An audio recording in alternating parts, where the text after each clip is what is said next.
What's up guys, my name's Tommy and today I'm going to share with you 5 practical tips that you can use in your next neon photo shoot. Let's get it started.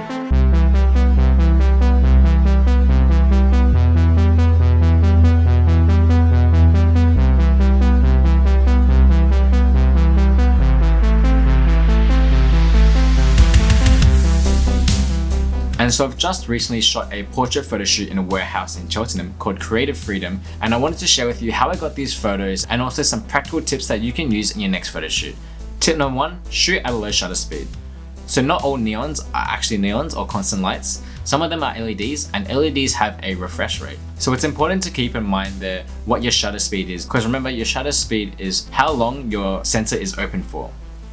In standard low light, I'd usually shoot my portraits at 1/200th of a second, but for neons I want to go all the way down to 1/80th of a second or even 1/60th, and that just means that the lights aren't refreshing as I'm taking my photos. If I was shooting at a higher shutter speed, what that means is when I import my photos back into my editing software, that it's going to be really difficult to edit them all as a batch because they're all going to be exposed differently. And obviously it's going to be annoying to change or modify each individual's photo. And that's why I'd recommend if you're shooting with LED neons, then you want to be shooting at a low shutter speed. Tip number 2, bring a reflector. So I had my good friend Nigel hold a reflector when we were doing our photo shoot.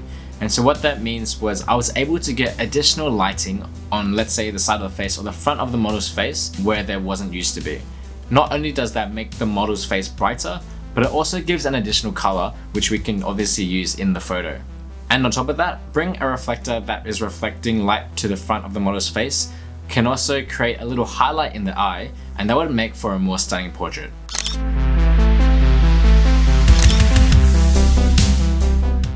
Tip number 3, use a consistent white balance. So what I like to do when I'm taking portraits is I like to keep the white balance the same and not use auto white balance. So that means when I am in post-processing, I can edit them all in the same way without having to modify and change each white balance differently.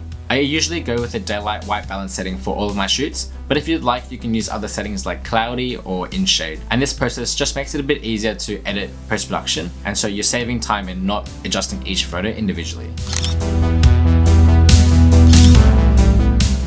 Tip number 4, light the side of the face. So neons usually sit on one single wall in the whole environment, and what you might find yourself doing is having the model's back against the wall, or maybe the model's face is a bit towards the neons, and sometimes you might find that the neons are a bit overexposed, or you might not even be able to see them because you're trying to expose for the face. And so what I would recommend here is for you to use the neons on the side, and so that means that the model's face is still exposed on one side and it will create a darker shadow on the other, and that would create a really good mood for a neon photo shoot.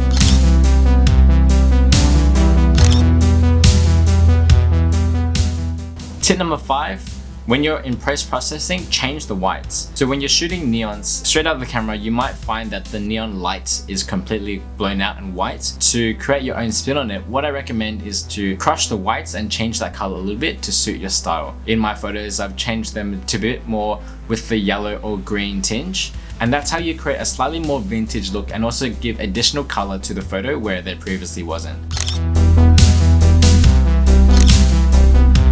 Right, so these are my 5 tips for shooting better neon portraits. I hope you guys have learned something and that you can take it away for your next neon photo shoot. I'd love to know how you went with your neon photo shoot as well. So if you want, you can tag me on Instagram, and so that means I can have a look at your photo as well. Also, if you like this video, please give it a thumbs up and let me know in the comments what you'd like to see next. I'm trying to post videos every week, and so I guess I'll see you in the next one. Peace.